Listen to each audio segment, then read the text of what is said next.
The Galactic Academy's Class Alpha X was designed to break the unbreakable. It was where empires sent their finest warriors, their genetic prodigies, their enhanced super soldiers. The survival rate hovered around 12%. Those who graduated became legends. Commander Vexthor stood before the newest batch of recruits, his 4 eyes scanning the assembly. Cadets from 23 species, cringe. Shock troopers with reinforced exoskeletons. Dre Leith, psionics who could crush minds. Thermal resistant. Pyrants from stare-adjacent worlds. And 1 human teenager in a hoodie. Cadet Thompson. Vextor's translator crackled. "You seem underdressed." Ethan Thompson looked up from his datapad, earbuds dangling around his neck.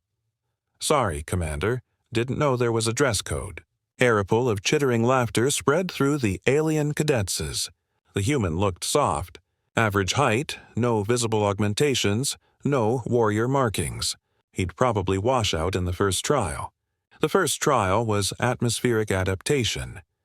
Cadets were sealed in individual chambers where oxygen levels, pressure, and temperature fluctuated wildly. Most species could handle variance in 1 or 2 parameters.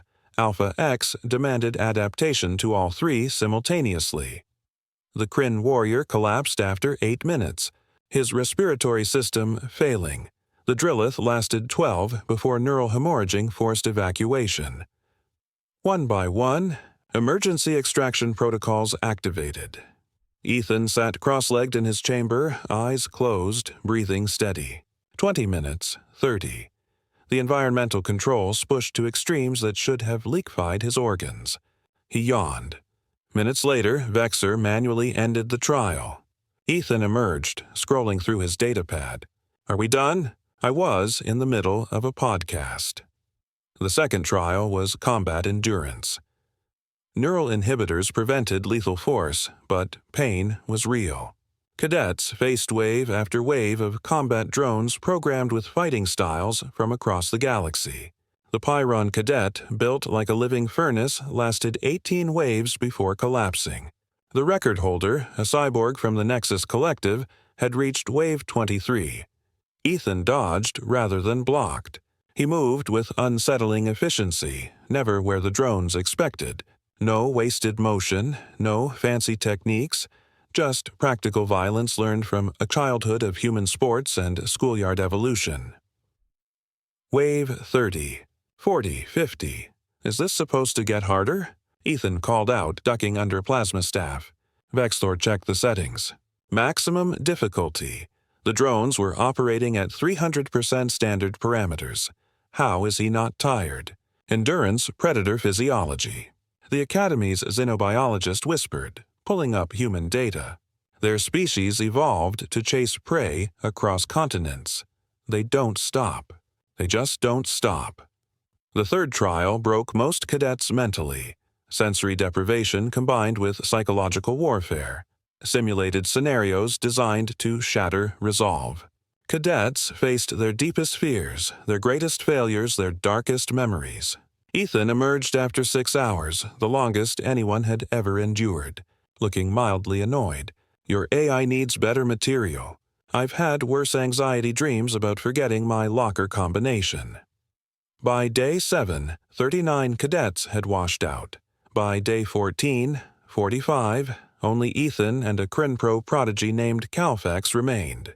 The final trial was simple. Survival. Dropped on a hostile moon with minimal supplies.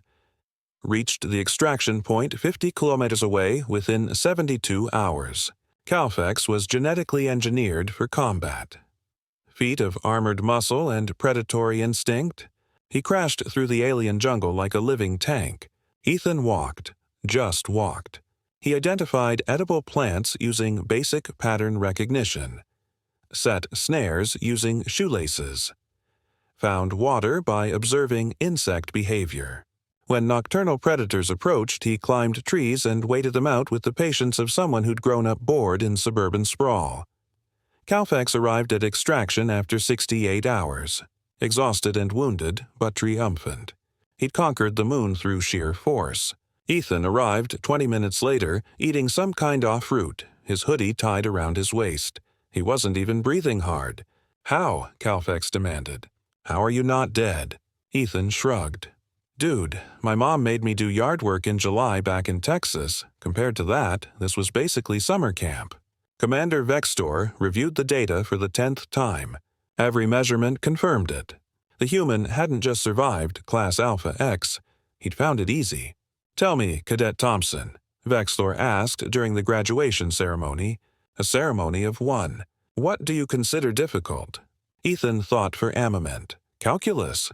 Definitely calculus and talking to girls. That's terrifying. The galaxy had spent centuries perfecting warriors, engineering them, enhancing them, forging them in the fires of necessity. Humans had simply evolved on a planet that tried to kill them daily, then got bored and invented math and social anxiety. Vextor made a note in his report. Recommend revised difficulty standards. Current Alpha X parameters inadequate for baseline human physiology. Request permission to design Alpha XX curriculum. Ethan, meanwhile, was already asleep in the back of the ceremony. His hoodie pulled over his head, completely unaware he'd just redefined what the galaxy considered impossible.